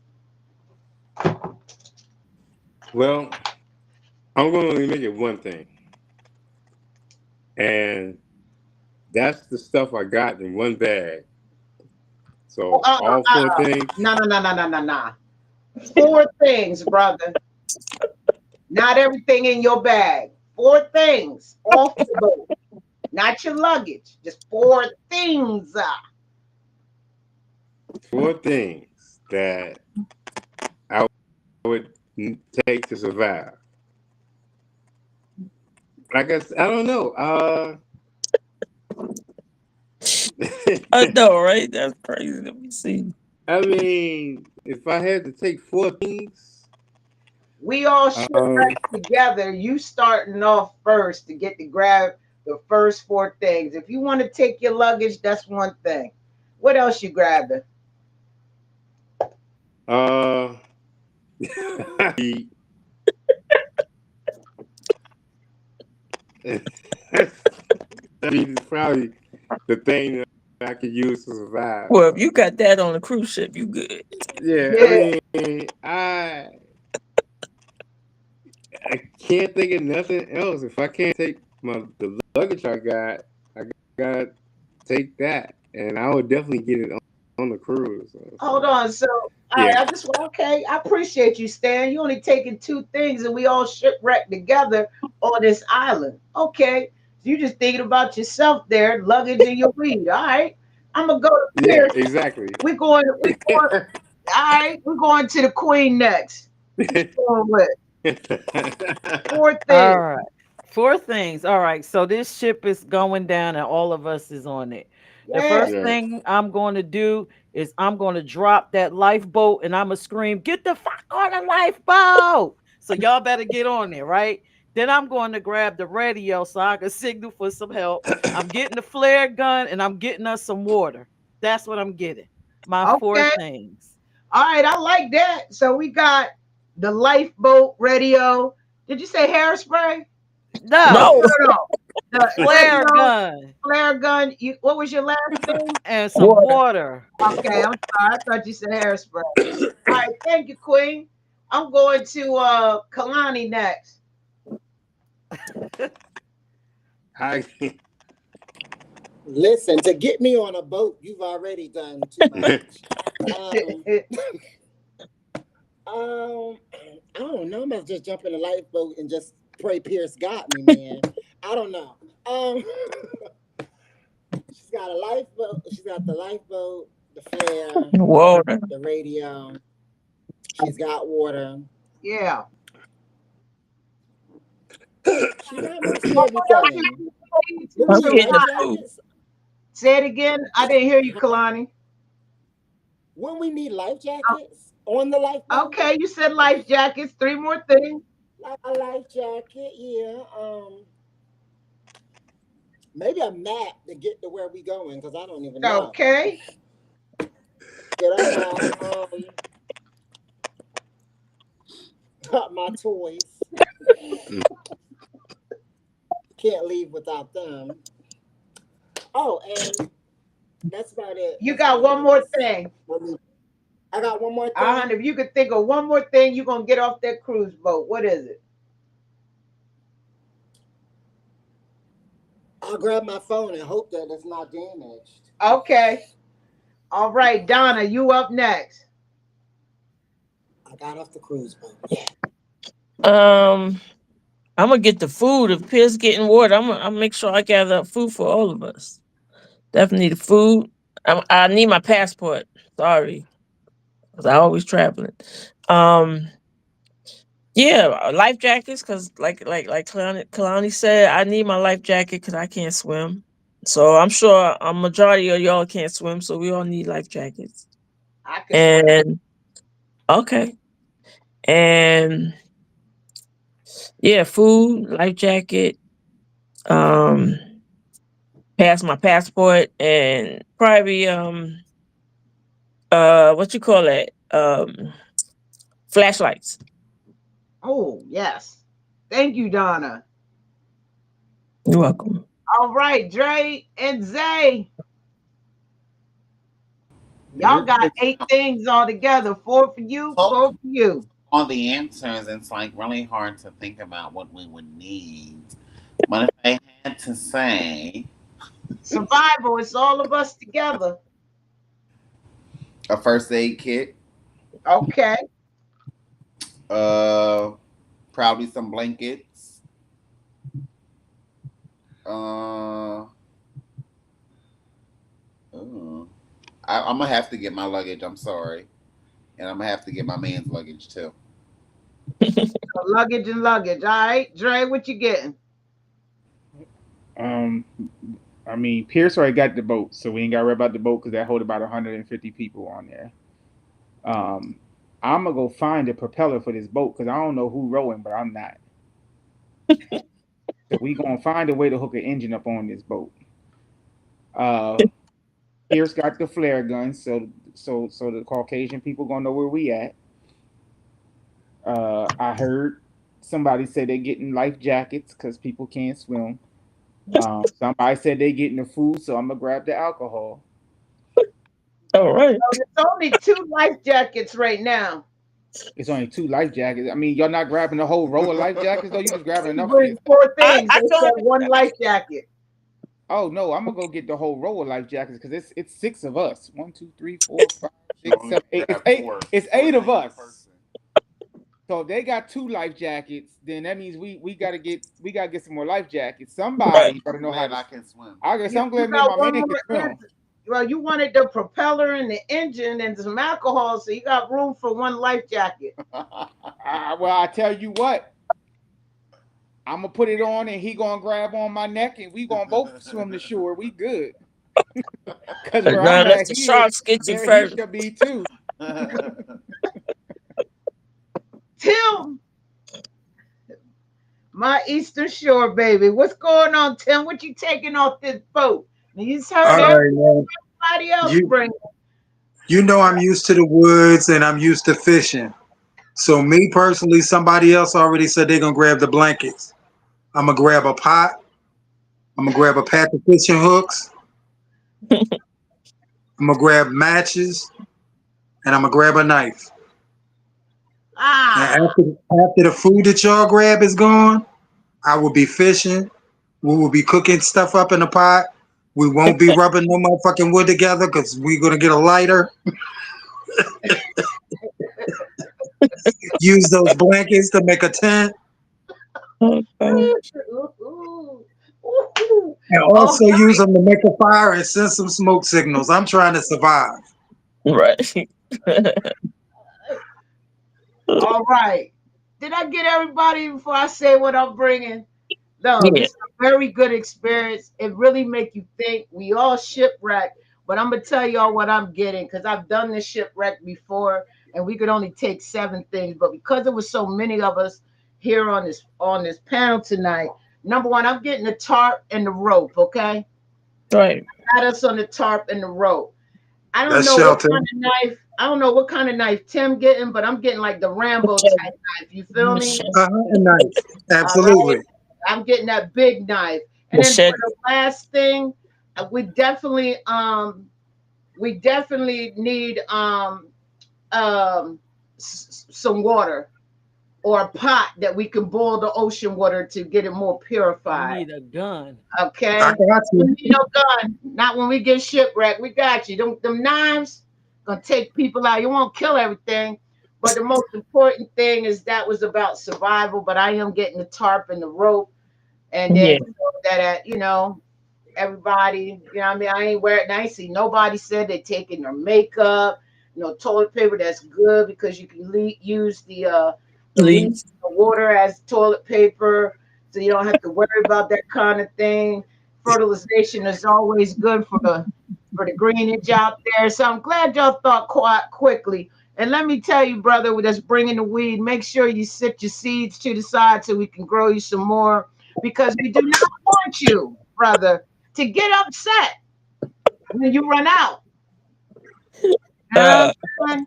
And those of you that got the luggage, all right, that y'all had to have your luggage. I just want to let you know that we do have some women here that may need to use your clothes. If we out there too long, you know what happens with women within 30 days. I'm just letting you know, those of y'all that wanted to take your luggage. And don't think that we won't use the luggage to Oh, that's transport wildlife back to the camp so that We hold only on, we, hold on, hold on, we hold on, hold have on. a It's about boat. survival. It's about survival. oh gosh. That's It's what I'm about taking. survival. And that's the one thing we gotta remember. This was about survival. The first aid kit, very good to have. I do want to say that. Yep. For the person that wanted their passport, you really chose your passport over a survival thing, but I understand. And you being a veteran and everything, I thought that was shocking because If they you bring their should passport, have they might not the, even make it to see another place. I'm gonna make it see they another got, day. they got the other types of ways to be identified. You know what I'm saying? But it's good to know that I will be shipwrecked with some very amazing people who know how to build fires. You want to build them that learn how. Thank you, Kalani, for thinking of a map, but I don't know how a map would help us, But I anyway, got the the flashlight. flashlight, oh, we know how to make fire sticks. You know what I'm saying? I know how to do that. You know what I mean? You don't need no flashlight, and them batteries ain't gonna last that long. And for Dre, you wanted to get a propeller and an engine. You don't need all that. The lifeboat comes with rows. That's gonna make us stronger. You feel me? Because you don't know what you about to battle when we get on this island. You don't know what kind of things are there. You know what I mean? Got to build them arms up. You know what I mean? About to go in. But I want to say that out of all the things y'all said, we're gonna have a good time shipwrecked until they save us. If we got a boat, we shouldn't be shipwrecked. We should be taking our ass back home. Ain't no way. You in the middle, you going to the first piece of land, and they're telling you to take 4 things. Everybody took everything they wanted, the boat would sink. I'm not taking nothing, really. All right. Peace, y'all. That was fun. See Yeah. everybody laughing, smiling. Back to you, Queen. So did everybody ask their questions? It's my turn. Yeah, it's your turn. Okay, so my question, and it's not deep. I know y'all like, oh my God, what is she about to Yeah. ask? My question is, are you happy? If you're not, explain. If you are, explain. Are you happy? Are you happy with your life? Are you happy? I'm going to put Tim in the hot seat first. Um, how can I put it?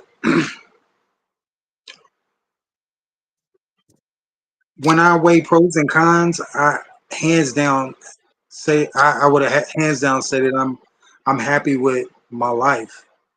I'm more stable, more peaceful, more focused, more comfortable in my life than I've ever been. I don't have any real serious worries. I conquered a lot of really, really tough things. So the only thing that I'm lacking in my life really is companionship. But overall, the things that I really need in my life to be happy, a majority of them are present. So I would say I'm happy. My complaints are always about a relationship. You never really hear me complain about too much else. Thank you, Tim. I'm going to put Stan in the hot seat. Are you happy, Stan? I don't know how to do happiness. What is happy? I don't know. Uh, but what I'll say is um, accomplishing my goals. Um, I've done things. Happiness. Uh, I I got a house. I got a car. Um, I enjoy all the things around me. I love my home. I love when I travel and come back home. I appreciate my house. I got peace. Um, if we can define that as happiness, but then I'm not satisfied because there's so much more I want, and there's so much more I want to conquer. I got a great business. My happiness is chasing my goals. Um, just past weekend, a couple of days, I got this award in Atlanta for my cosmetics. Um, all I can say is, yeah, I'm happy. I'm not content because there's just so much more I want to do, and there's just things after. Um, I don't. I'm not in a relationship with anybody, and that could be a good thing because I don't have to share um, certain things, and it's not a bad thing. But relationships I've been in the past have dragged me down, and things that I'm doing now is that I'm able to accomplish these things. I'm not going to try to find people that think I think um, and have the same goals I have, and I'm not going to compromise my things. You with me, and we can accomplish a lot together. But and then again, as far as happiness, uh, I don't have to have people around me to validate me. I mean, I can date, so I can date and have my satisfaction. I totally do. And I got people, and the main thing is I'm around people that I date that genuinely want to be with me. That, hey, I want to be with you and I want to be with them. So I'm fulfilled. So, am I happy? Yeah. Am I content? No, because I got so much more I want to do. But I'm in a good place, and I wake up in the morning, and I can go sit on my deck, have my coffee, have my little breakfast. I'm at peace. So I'm happy. That's it. Thank you, Stan. Donna, are you happy? Yes, ma'am. You know I am. You know what I do. You know I'm retired. I'm 63, looking like I'm 30. Yep. Very healthy. I got my grandsons here. I got my daughter just had her fourth child. He'll be 4 months old. I got him here. My 4 year old grandson, he's here with me. They make me very happy. I travel. I'm very happy and I have much gratitude. And I travel and I just got back from Florida with and I have my boo. She's here helping me with the kids. I'm very happy with her. She's a lot of help. She's fun. She's good people. We get along. We have our ups and downs. That's part of the relationship, but for the most part, we got each other's back. Got a nice big house I'm in, nice car. I still want a yacht. I'm still looking to get me a yacht, but other than that, I'm very happy. I have no complaints. No complaints at all. At all. Thank you, Donna. Well, Let's shoot to Kalani. Are you happy, Kalani?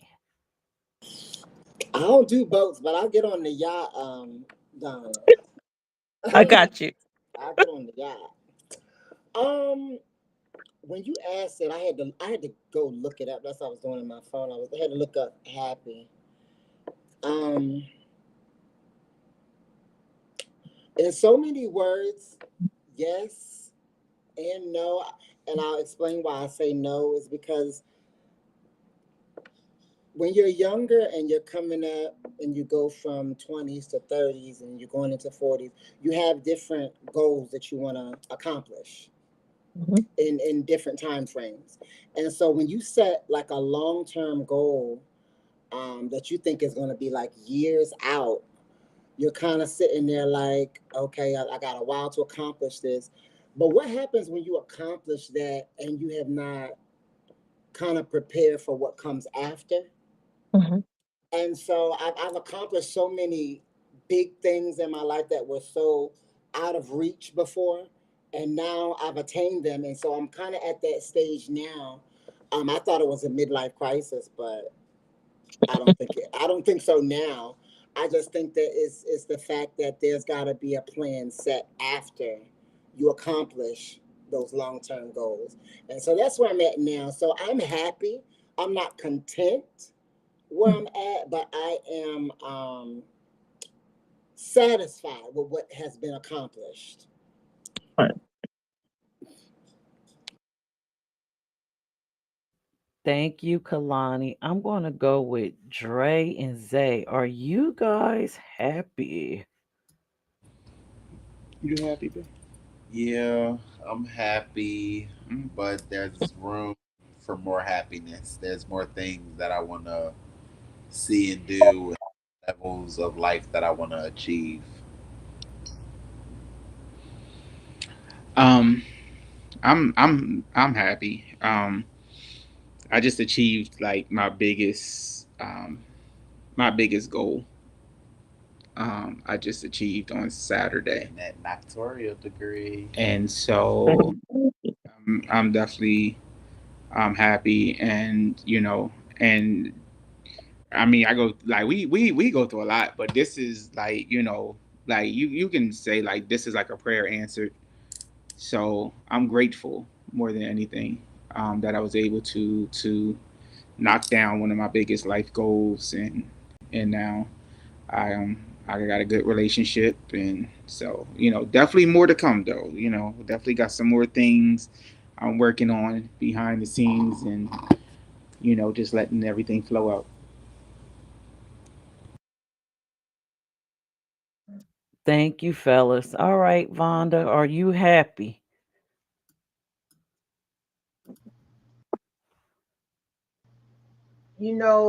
despite what it may be look like, it's I am happy. I can't say I was happy in 2022, but when you got the right people in your life to help you see life differently, I'm very happy. There are other things I would love to, accomplish while I'm here on earth, and one of them is a vision that was placed in front of me by my other half. And I've been thinking about that lately. I feel like God has been placing that in the forefront of my head. And so maybe now's the time. We'll see. But I'm very happy. A lot has happened in 2025 that I didn't expect. A lot of woohoo moments. Mhm. And so I'm happy, but I'm not done yet. But yeah, I'm happy. I don't know. Did everybody answer the question? Tim, Tim did answer it. he did. Oh, You didn't Yep. answer it. I'm gonna answer it, but you know what? I'm sitting up here smiling. I thought I had a fairly easy question, but then when y'all got up here, y'all were like, I saw y'all faces like, wait a minute, am I happy? Like y'all had to think about it. I thought it was an easy question. But well, to answer it, am I happy? I'm see, it's kind of I'm a conflicted person. I'm happy personally. I'm happy career wise, um, relationship wise. I'm just happy as a person. But I am so unhappy when I think about our community. It's very disappointing. It's a mhm, heavy weight for me. And I don't know if it's because of the way I was brought up to try to fix and change things. So that is where my unhappiness lies. I'm unhappy for the Black community. I am upset because of how the LGBTQ plus community is treated.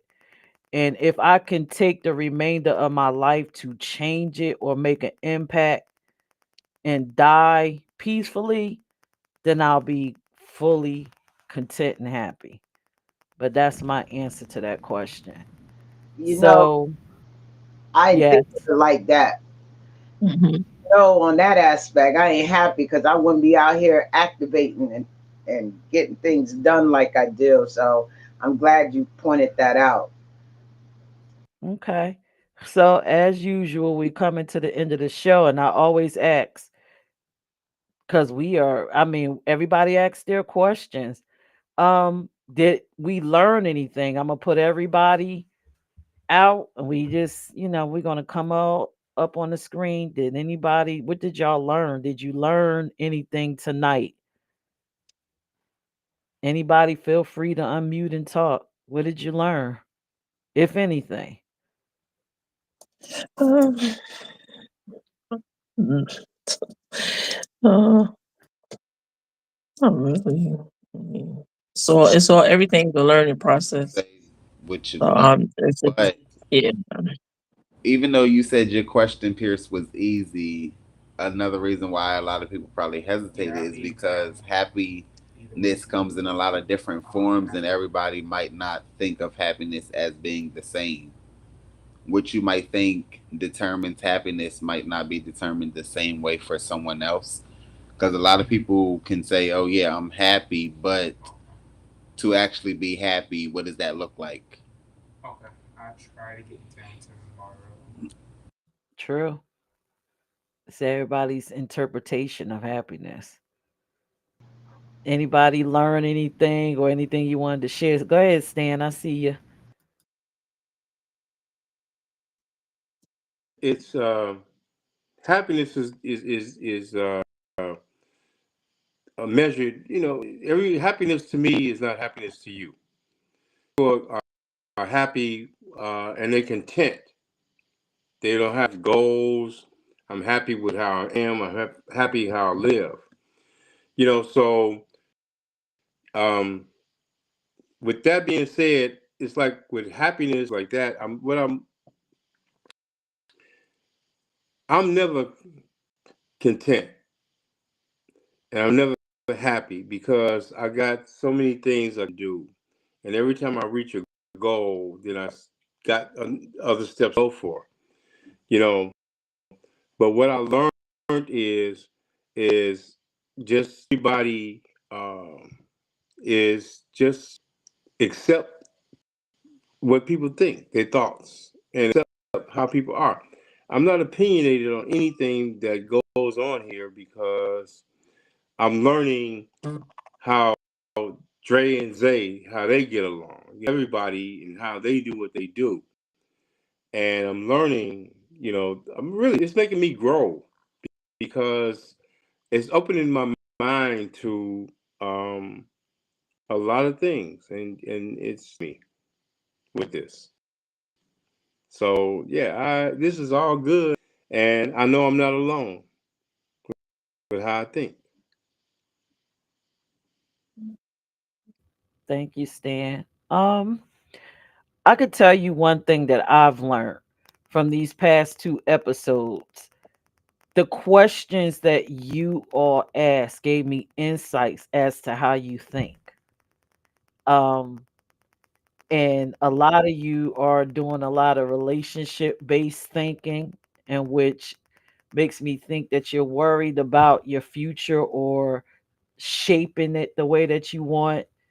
And then, all the other questions like the survival with Vonda just lets me know that her mind just be wandering all over the place with that question. I said, well, where's her mind at? But it just helps me. It helped me gain insight as to who you guys are and what you think about. Because remember, the show is questions we ask ourselves. And Mhm. with me asking, are y'all happy? That's something that I always ask myself. Are you happy? Are you content? Are you satisfied? I do uh self assessments. Dre probably does this too. It's a cancer thing. Self assessment. My cancer. Yeah, Donna. So that's why I asked it.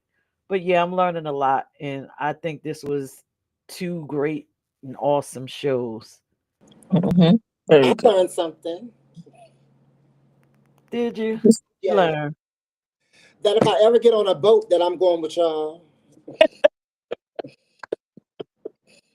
Yeah. I would There you survive are. being with Good y'all. luck. I would survive being with y'all. But I'm taking that boat and going home. I don't know about no island. I see you on that boat going across that ocean trying to get I'm back. going home. We Try way not to out get in my hair Peru wet. somewhere. That boat gonna be deflated by the time you Try get. not to get my I hair don't know wet. what kind of boat you got smacked, but my boat, I'm getting home. You ain't get home on that boat on that cruise ship. Trust and believe. That thing goes plop. Oh my! People on that at a Ships time. don't have no plastic boat. They have real They have small The them big real boats boats. submarine now, right? boats. No, they Yeah, I'm about to say they got the real boats now. yeah. They gonna Tim, get you on it. They gonna get look, you home. Tim is quiet. Tim learned something because Tim is over there cooking. What did you learn, Tim? Mic was muted. I keep getting this notice that my mic was muted. That's why I ain't been That's talking. what happened to me. Yeah, that's what happened to me. I kept getting muted. I'm like, what? It's Yeah, okay. It but must be something in the system. because it I've brings back a learned lot of feedback. That's why. So she mutes it sometime. It'll be squelching. Oh, okay. right. So I've learned that I'm learning things about myself at the same time that I'm learning about each of y'all. Like each of y'all are bringing, like y'all are allowing me to see things in throughreality.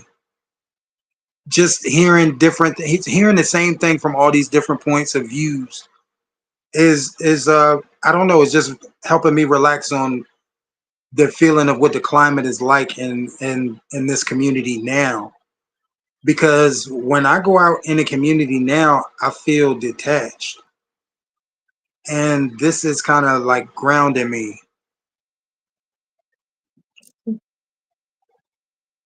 Yeah, it's kind of grounding me. Okay. So I'm glad everybody's getting something from the panel. Does anybody have any final words? Go Yeah, ahead, Vonda. yeah. I was just gonna say, Tuesday is, and I've told my other half this. Tuesday, I look forward to Tuesday. My mind is taking off so many things that you guys probably don't even know what's going on. But I look forward to Tuesday. I'm hyped. I love the panel that we have. It has really helped me understand as well my trans community that I really, I get active in, you know, and I'm starting to understand it just by some of the questions that are asked and just getting to learn that community even more. I want to say that. Um, some things that I may have been laxed on, I'm not laxed on, and I'm really sticking my chest out. You feel what I'm saying? To that things in within my community that I may not have seen or didn't look at it that way. You feel what I'm saying? And so I really do learn a lot. Tonight I learned a lot from Stan on how he looks at relationships that are toxic. Whereas I'm a person, think me and Donna want to, we could take a lot, we'll give a person a chance. Where Stan, Mhm. I got to put any work into it, it ain't even worth, doing it. You know what I'm saying? But I understood what he meant because he's going to put that time in the beginning to make sure it's the right relationship. Understood. Um, the question that I had was for Stan on the relationship part. I'm sorry, I did write it down because I ain't want to forget. I have bad short term memory. So when you were talking about relationships aren't worth work, have you already talked? Have you are y'all already living together? Have y'all already spoke finances and goals that y'all want to accomplish together in life? When you said if I got to put in this work, then the relationship's not worth it. I just wanted to get a better understanding, my brother. I was in a long term relationship, and we covered all these things. And what I learned with people is once you reach certain goals, we opened up a store, we did certain things, but then ego came into play. And so now you're dealing with ego and certain things, and that's just part of life. So her ego got in the way of a lot of things. So the things that we talked about doing, we put together, we did these things. So it wasn't a matter of goals anymore. It was just now I'm out here and I got this social media.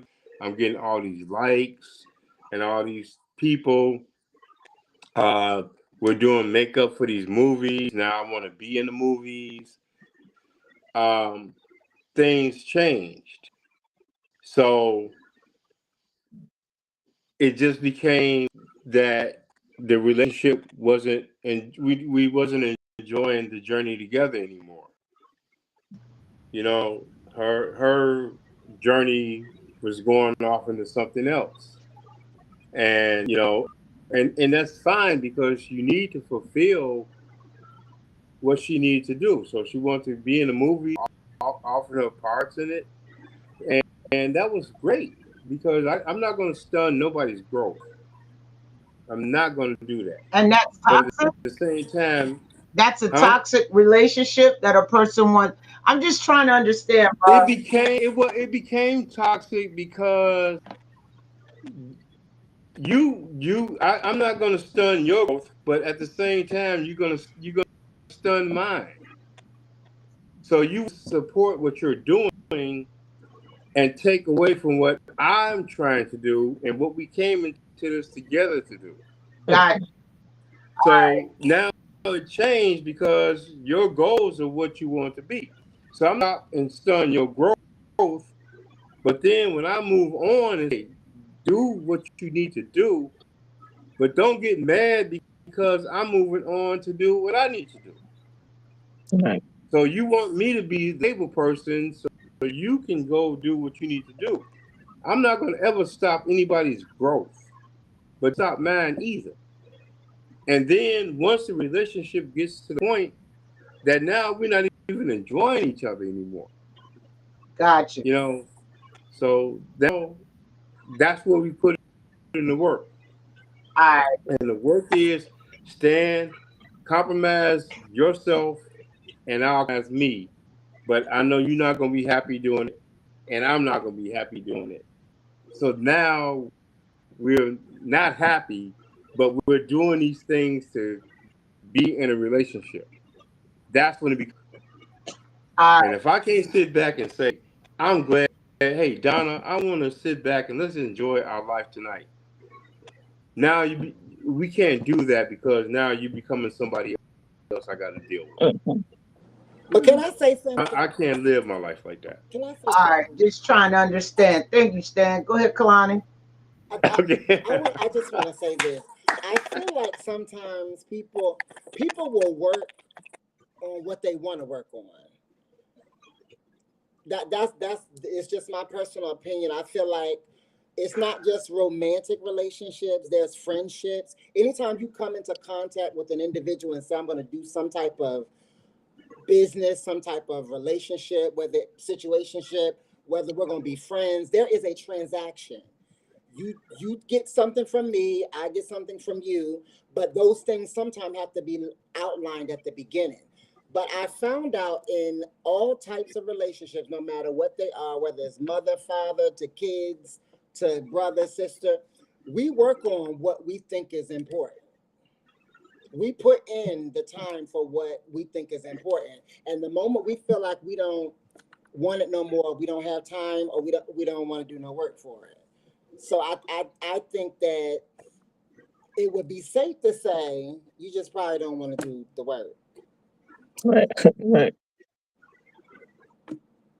But it's not Would I be a right in matter. saying that? I think you're right. But when you say not putting in the work, Yeah. but sometimes, like you say in the beginning, you talk about things, but see, it's easy in the beginning because in the beginning, there's the beginning. Right. Now you got the middle, and so things change. So everything you talked about in the beginning, things change.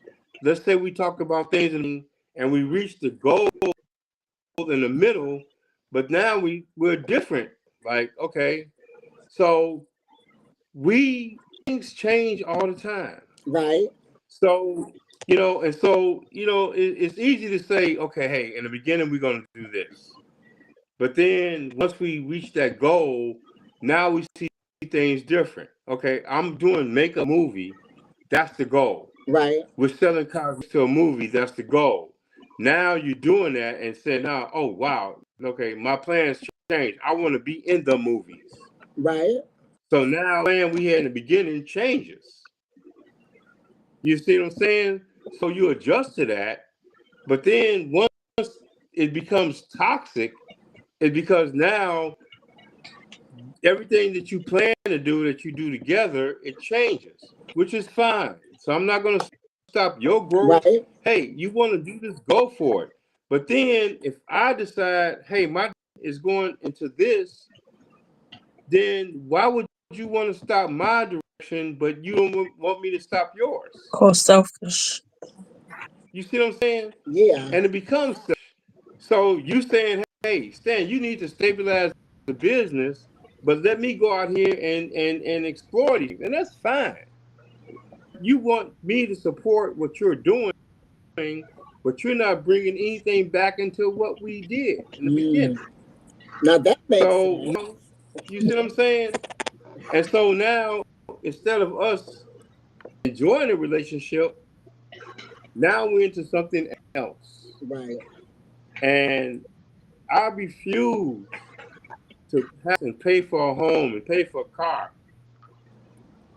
and come into something, and then you're in this house, and then I'm a stranger in home. You know what I'm saying? I walk into my house, and then you treat me like I got people right now. I'm going to New York, 1,000 people that love to be around me, that could be around me, that say, hey, Stan, I'm putting your name on this flag be here. And then I come into my house and you treat me like shit and you got all this. No, it don't work. I understand. Thank you, Stan. Got Okay. it. Thank you. That was a mouthful, but thank you. You Wasn't made us it? understand. I'm gonna start my answers sure. I swear to God, y'all. I am. No, you're fine. We love it, So, Stan. anyone else has a question for anybody on the panel? Nope. Okay. So, are y'all ready for next week's topic? Have y'all been looking into the MAP gang, the Oh, pedophile gang? Oh wow. Um, are we no. really doing that? Be a Ready. lot of gonna be a lot of cussing next week. Are we really doing Wait, that? I'm gonna have try we my looked into best to what? make it on time. I'm gonna try my best. Okay. Okay. I have my So, first thing Teach, going are we on really next doing week. that? yes, the MAP. So, the topic for next week is the difference between the LGBTQ plus community and the MAPs, the MAPs, and should they be a part of our community? Well, what are Oh wow. MAPs? Should they be a What are part? MAPs? Pedophiles, Fuck minor no. Oh, attracted persons. Boy, y'all gonna dive into something deep. bro. Everyone, I just want to say, great discussion. I'll have to look at the show afterward. I won't be here next Tuesday, but it should be an amazing show. Hmm. Oh wow. You're Yeah. gonna be here next Tuesday. Well, Why you smack, not coming? Why you not coming, Smack? smack. I have, I I'm gonna have, say uh, was I have duties for my new appointment, so I apologize. I'm gonna say it was nice. It was nice working with y'all because once Trump get a hold of next week's show, he gonna shut us smooth the hell down. Uh, So it was good working with y'all. it I'm was fun so Ain't watching glad gonna y'all to happen. have too. this opportunity. Oh, God. It's gonna be a good show, and I Is think the questions that I have designed, it's gonna make y'all think. It's gonna I feel really like I make you thought think. enough on that. Oh no. Oh no. Not yet. Oh my God. The questions that I have is gonna really have you like, hmm. But I still believe everybody's gonna get to the same end result. Of course, no, we don't want them a part of our Yeah, community. we that's a consensus right now. Does anybody disagree with that? No. Oh, because I'm side eye, y'all watching. Oh no, what's no? What's no? All right. So with that being said, I guess we can close out this show. Nobody have any more questions, concerns? We getting out here early tonight. Oh, y'all letting out Yeah, of church it looks early. like it. Look at Zay. Zay like We Methodists tonight. all right, so y'all better get into y'all mat bag because we got questions next week. Everybody tune in, tell a friend. You're gonna hear about our feelings about maps and pedophiles in black, the black perspective of it. And Mm, tell Trump to tune in. Maybe he might learn something. All Like, right. yeah. And with that being said, everybody tell everyone good night. Good Good night. night. All right. Good Good night, night. Good night, Have a everyone. good everybody. one.